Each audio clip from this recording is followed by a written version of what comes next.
메리 크리스마스, 성탄의 복 많이 받으십시오. 12월 1일 그리고 대림절 첫 주일입니다. 대림절 또는 대강절이라고도 합니다. 기다릴 때 임할림 마디절, 그래서 임하여 오시는 분을 기다리는 절기, 또는 대강절이라고도 합니다. 강은 내릴강, 하늘에서부터 내려오시는 분을 기다리는 절기, 대강절. 오늘이 그 첫 주일입니다. 성탄절부터 시작해서 거꾸로 4주를 계산하는 그 4주간이 바로 대림절, 대강절 기간입니다. 오늘이 첫 주일이고요. 그 다음 주, 그래서 넷째 주 지난 다음이 성탄절입니다. 오늘 그 첫 주일을 시작하면서 대림절의 세 시제적, 시간으로 따지는 세 시제적 의미를 먼저 말씀드립니다. 과거, 현재, 미래의 시제적 의미를 가지고 있습니다. 2000년 전 죄와 사망의 그늘에서 고통당하던 인생들을 구원하시기 위하여 기꺼이 죽으러 오셨던 예수 그리스도, 그리고 가장 가난한 자리로 낮게 오셨던 예수 그리스도의 오심을 기억하면서 감사하는 절기가 바로 이 대림절의 과거적 의미의 절기의 의미입니다. 두 번째는 현재적 의미가 있습니다. 2000년에 오신 예수님께서 육으로 오늘 이 순간 현재적으로도 영으로 우리 가운데 찾아오셔서 우리에게 평안과 기쁨을 넘치게 부어주시는 분, 그분을 회개하는 마음으로 맞아들이고 그분과 함께 기뻐하는 절기, 이게 바로 대림절의 현재적 의미입니다. 동시에 세 번째는 그 예수님은 과거에 오셨을 뿐만 아니라 지금 현재적으로 우리 가운데 영으로 오실 뿐만 아니라 하나님께서 정하신 역사의 마지막 이 역사를 종지부치시러 심판주로 다시 오실 예수님, 그분의 약속을 기억하면서 그분을 맞이하는데 부끄러움이 없도록 우리의 삶을 돌아보고 회개하고 바로 서는 계절, 헌신하는 절이 바로 대림절 기간입니다. 사실 지난 2000년 동안 교회의 절기는 이 대림절로 시작했습니다. 그러니까 정월 초하루가 첫 해의 시작은 아닙니다. 이게 오늘이 바로 크리스찬들에게 있어서는 새해의 시작입니다. 그리고 지난주는 예수 그리스도 우리의 왕주일, 많이 길죠. 그래서 청지기 주일로 한 해를 마감하는 주일이 지난주 마지막 주일이었습니다. 오늘 이 첫 주일을 맞으면서 기다림에 대한 몇 가지 가르침을 시몬 할아버지의 삶을 통해서 함께 묵상하기를 원합니다. 천재 시인 김인부 그리고 장애가 시를 썼고요. 장인람 씨가 곡을 붙인 기다리는 마음이라는 노래가 있습니다. 일출봉에 해 뜨거든 날 불러주어, 월출봉에 달 뜨거든 날 불러주어, 기다려도 기다려도 님 오지 않고 빨랫소리 물랫소리에 눈물 흘렸네. 봉독사에 종 울리거든 날 불러주어, 저 바다에 바람 불면 날 불러주어, 기다려도 기다려도 님 오지 않고 파도소리 물새소리에 눈물 흘렸네.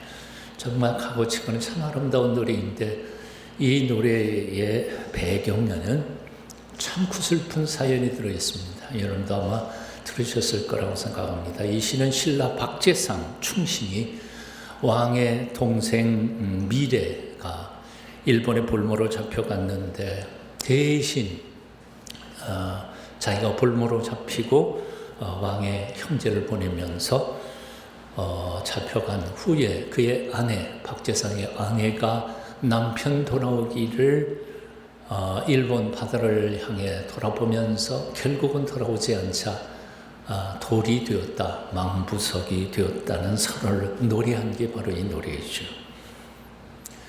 이 노래에서 우리가 부르면서 생각하면서 느끼는 건 이겁니다. 누군가를 기다리는 것은 정말 아름다운 일입니다. 아름다운 일이지만 사실은 동시에 고통스러운 일이기도 합니다. 그리고 그 기다림이 너무나 오래 지루하게 기다려야 될 때는 더욱더 고통스러운 일이죠. 이스라엘 백성들에게 있어서 메시아가 오셔서 자신들을 구원해 주신다는 하나님의 언약의 약속에 성취되기를 기다리는 것은 참으로 아름다우면서도 고통스러운 일이었습니다. 이사야 선지자가 메시아를 예언한 지 700년이 지나고 있었습니다. 그리고 구약의 마지막 예언자인 말라기가 예언한 지도 400년이 벌써 지났습니다. 메시아가 오신다더니 400년이 지났는데도 아무런 소식이 없으니까 그는 절망하면서 이제는 아예 포기해버렸습니다. 기다리는 사람들은 거의 없고 다 지쳐서 하나님이 우리를 잊어버렸는지 모르겠다, 그렇게 생각했습니다. 그리고 어떤 사람들은 그 성경 하나님의 언약의 약속을 재해석하기 시작했습니다. 진짜 온다는 말이 아니고 비유인가 보다. 그런데 그런 불신의 세상 한복판에서도 그 약속을 끝까지 붙잡고 평생을 기다린 한 사람이 있었습니다. 시므온이라는 할아버지입니다. 남들은 다 포기하고 잊어버린 하나님의 약속을 끝까지 기억하면서 그 성취를 기다리다가 드디어 그 약속이 이루어진 것을 예루살렘 성에서 아기 예수를 바라보면서 감격하며 노래합니다. 오늘 본문을 좀 쉬운 번역으로 이렇게 읽어드립니다. 하나님께서 제게 약속하신 대로 이제 종은 평안히 눈 감게 되었습니다.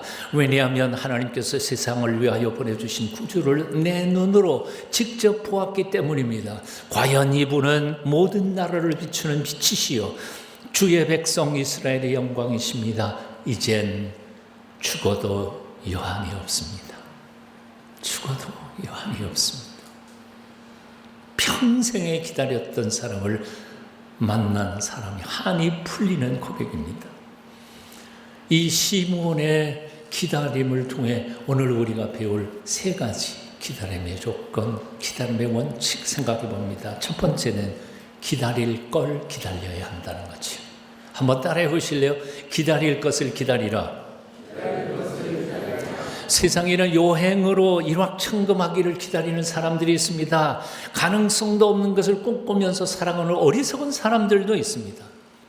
허황된 꿈으로 한 번밖에 없는 인생을 다 낭비하는 사람들도 있습니다. 오래전에 자칭 재림예수라는 이단 교주가 지리산 한 골짜기에서 죽었는데 그것을 추종하던 그 사람들이 그 시체를 놓고 부활하기를 기다렸습니다. 부활했을까요? 등산하던 몇 사람이 그만 그걸 발견을 했습니다. 한 달이 지난 후에 그걸 시신을 매장도 하지 않고 푹푹 썩는 것을, 부활할 것을 기다리고 있으니까 경찰에 신고해서 강제로 매장을 했다고 합니다. 얼마나 무지몽매한 사람들입니다. 예수님이나 부활하시지 아무나 부활하는 거 아닌데 그거 믿을 걸 믿어야지 덮어놓고 믿으니까 이런 모양이 생깁니다.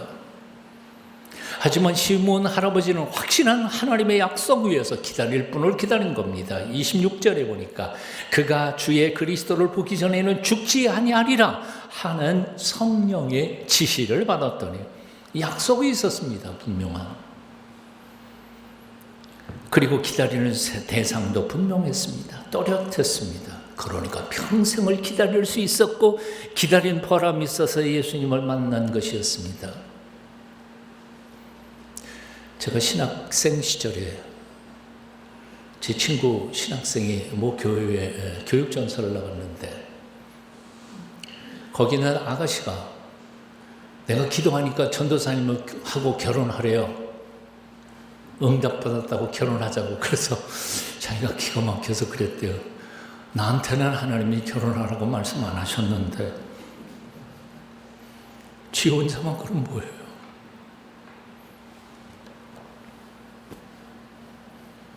요즘 여러분들 무엇을 기다리고 계십니까? 그것은 정말 하나님께서 약속하신 것입니까? 그것은 성경적이고 하나님께서 기뻐하실 일입니까? 만약 그렇지 않다면 그 일은 차라리 이루어지지 않는 것이 축복일 것입니다. 여러분 잘 분별하십시오. 성경을 주의 깊게 상고하십시오. 과연 나의 기다리는 것이 하나님의 약속인지 하나님이 기뻐하실 일인지를 잘 분별하고 기다리십시오. 다윗은 시편 39편에서 이런 고백을 합니다. 주께서 나의 나를 한 뼘 길이만큼 되게 하시며 나의 일생이 주의 앞에는 없는 것 같사오니 사람마다 든든히 선 때도 진실로 화사뿐이니이다. 진실로 각 사람은 그림자같이 다니고 헛된 일에 소란하며 재물을 쌓으나 누가 거둘는지 알지 못하나이다. 주여 이제 내가 무엇을 바라겠습니까? 나의 소망은 주께 있나이다. 나의 소망은 주께 있나이다. 다윗은 한 나라의 황제입니다. 왕이었습니다. 얼마든지 의지하고 붙잡을 만한 게 많이 있었습니다. 그의 군대도 있었고 돈도 있었고 자기의 충신들도 무수히 많았습니다. 그러나 그 어느 것도 의지하지 않았습니다. 그들에게 꿈을, 희망을 두지 않았습니다. 다윗은 소망을 자신의 권력에 힘에 두지 않았습니다. 나라의 평화를 자신의 군대의 힘에 의지하지도 않았습니다. 나의 소망은 오직 주께 있나이다. My hope is in you. 나의 희망은 오직 당신 안에 있을 뿐입니다. 다시 묻습니다. 요즘 무엇을 기다리십니까? 무엇을 바라보며 살고 계십니까? 소망 어디에다 두고 사십니까? 하나님만을 바라보십시오. 참성하신 하나님께 더 가까이 다가가십시오. 내 영혼아, 내가 어찌하여 낭망하며 어찌하여 내 속에서 불안하여 하는가? 너는 하나님을 바라라. 나는 내 얼굴을 도우시는 내 하나님을 오히려 찬송하리로다. 함께 같이 읽어보실까요? 뜻을 생각하면서 내 영혼을 향하여 명령하십시오. 내 영혼아, 시작. 내 영혼아, 내가 어찌하여 낭망하며 어찌하여 내 속에서 불안하여 하는고 너는 하나님을 바라라. 나는 내 얼굴을 도우시는 내 하나님을 오히려 찬송하리로다. 아멘. 시편 62편 5절도 그렇습니다. 나의 영혼아 잠잠히 하나님만 바라라.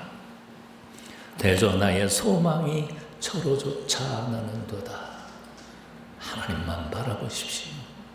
내 계획도 아니고요, 내가 세웠던 비전도 꿈도 아니고요, 하나님만 바라보십시오. 두 번째 기다림의 원칙이 있습니다. 최선을 다하면서 기다립니다. 기다리면서 뭔가 열심히 하는 것입니다.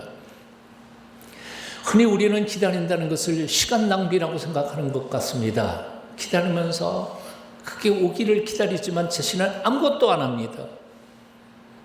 세월만 지나가면 뭔가 될 것이라고 착각합니다. 그것은 참된 기다림의 모습이 아닙니다. 시몬 할아버지는 주님을 만나기 위해 오랜 세월을 기다려야 했지만 그 세월들을 헛된 일로 시간을 죽이면서 살지 않았습니다. 하나님이 주신 세월을 낭비하지 않았습니다. 25절 봅니다.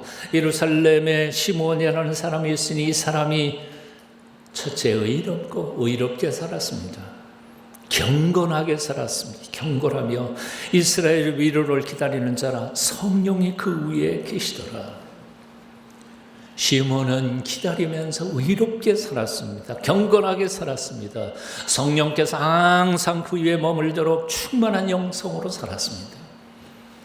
세상에는 꿈은 크면서도 아무런 노력도 하지 않는 사람들이 많습니다. 롱터리로 살아놓고 상급은 엄청나게 받으려는 사람들, 신앙생활은 형편없이 해놓고 하나님께로부터 축복은 넘치게 받으려는 사람들이 많습니다. 그럴 수는 없습니다. 콩 심은 데 콩 나고 팥 심은 데 팥이 납니다. 하늘 아버지로부터 귀한 선물을 받기를 원하는 사람들은 오늘 이 순간, 이 현재라고 하는 시간을 경건하고 의롭게 살아야 합니다. 하나님이 주신 기회, 시간, 조건, 삶의 구체적인 환경 속에서 피땀을 흘리며 노력해야 합니다.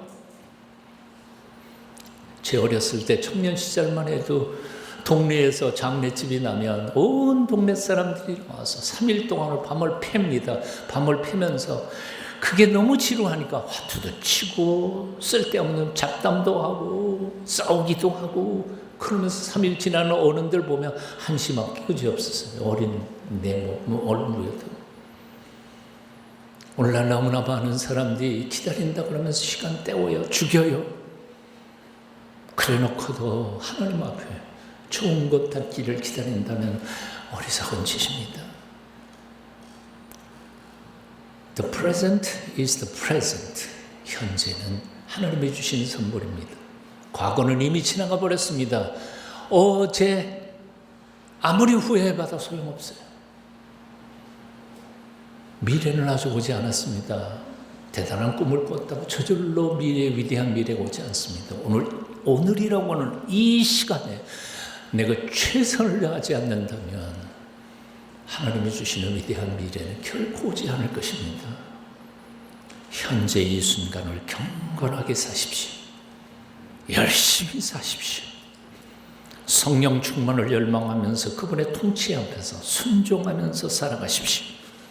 우리의 미래는 하나님이 책임져 주실 것입니다. 마지막 세 번째 기다림의 원칙은 인내하는 것입니다. 한번 같이 읽어봅니다. 인내하며 기다리라. 기다리는 데에는 인내가 필요합니다. 귀한 것일수록 열매 맺히는 것이 오래 걸립니다. 봄에 뿌린 씨앗은 가을이 돼야 열매를 거둘 수 있습니다. 오늘 씨앗 뿌려놓고 내일 아침 열매를 거둘 수는 없는 법입니다. 그래서 정말 기다려야 합니다. 참아야 합니다. 말라기서에 하나님께서 11조로 내가 축복하나 안 하나 나를 시험해보라 하셨다고 해서 오늘 11조하고 다음 달 봉급 올라가기를 기대하는 것처럼 어리석은 짓이 없어요. 세상에 값지고 귀한 것일수록 오래 기다려야 합니다.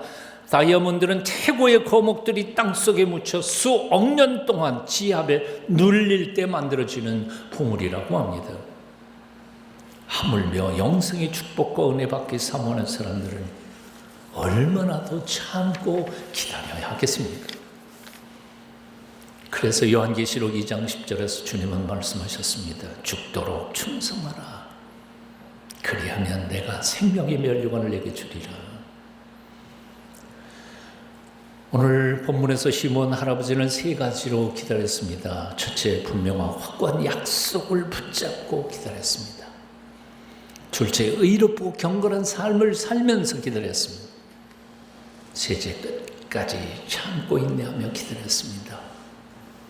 세 가지를 기억하십시오. 확실한 약속, 분명한 언약을 확인하며 기다리십시오. 주어진 오늘이라고 하는 삶의 자리에 시간에 경건하게 사십시오. 기다리는 시간이 아무리 지체된다 할지라도 낙심하지 말고 끝까지 참아 기다려 마침내 시몬처럼 이젠 죽어도 좋습니다 고백하는 복된 날 맞게 되기를 축원합니다. 어떤 신학자는 이렇게 말했습니다. 그리스도인이란 어떤 존재인가? 다시 오실 예수님을 기다리는 사람들이다.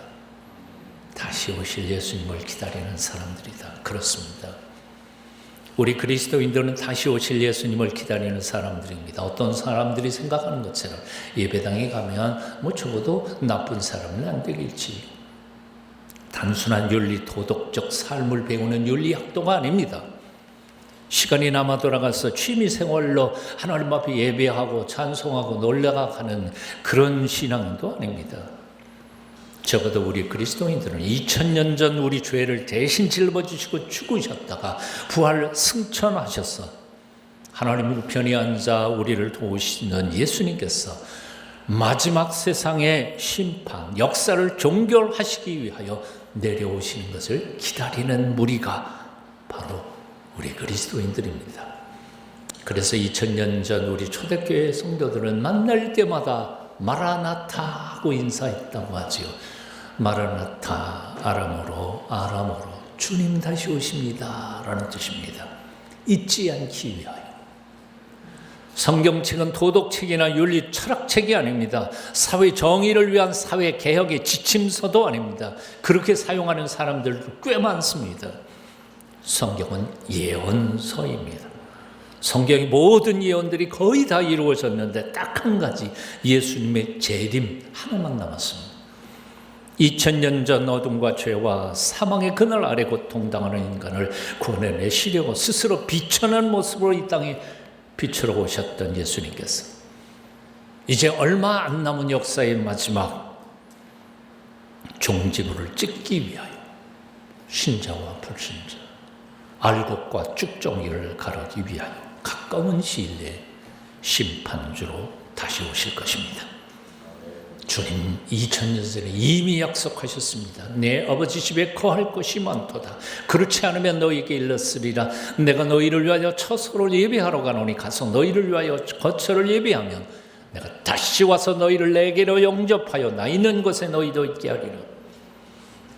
성경은 아주 간단합니다. 메시지가 창세기 1장 성부 하나님의 창조 사건으로 시작해서 요한계시록 22장 마지막 장에 성자 예수 그리스도의 재림을 기다리는 끝으로 맺고 있습니다. 그 마지막 절은 이렇습니다. 이것들을 증언하신 이가 이르시되 내가 진실로 속히 오리라 하시거늘. 아멘. 주 예수여 오시옵소서. 주 예수의 은혜가 모든 자에게 있을지어다. 여러분들은 성경 처음과 끝을 다 익히 하셨으니까 성경 다 아시는 겁니다. 마지막 부분 한번 뜻을 생각하면서 같이 읽어보실까요? 함께 읽어요. 시작. 이것들을 증언하신 이가 이르시되 내가 진실로 속히 오리라 하시거늘. 아멘. 주 예수여 오시옵소서. 주 예수의 은혜가 모든 자에게 있을지어다. 아멘. 2000년 전 다시 오시마 약속하신 예수님께서 이제 곧 다시 꼭 오실 것을 믿는 믿음으로 확인하며 올 성탄에도 우리 가운데 오시는 예수님을 만난 신령한 하나님의 백성들이 다 되시기를 축원합니다. 기도하겠습니다. 다시 오실 예수님, 주님의 거룩하신 언약 믿고 주님 오심을 기다립니다. 우리가 기다리다 지치지 않도록 도와주시옵소서. 세상이 어떻게 변하든지 예수님 오시는 그날까지 의와 정결과 경건으로 무장하고 진실하게 살도록 우리를 붙잡아 주시옵소서. 2023년 성탄에도 영으로 오시는 주 예수님 마음속에 모셔드리며 하늘의 기쁨 평화를 맛볼 수 있도록 우리에게 은혜 내려 주시옵소서. 예수님 이름으로 기도합니다. 아멘.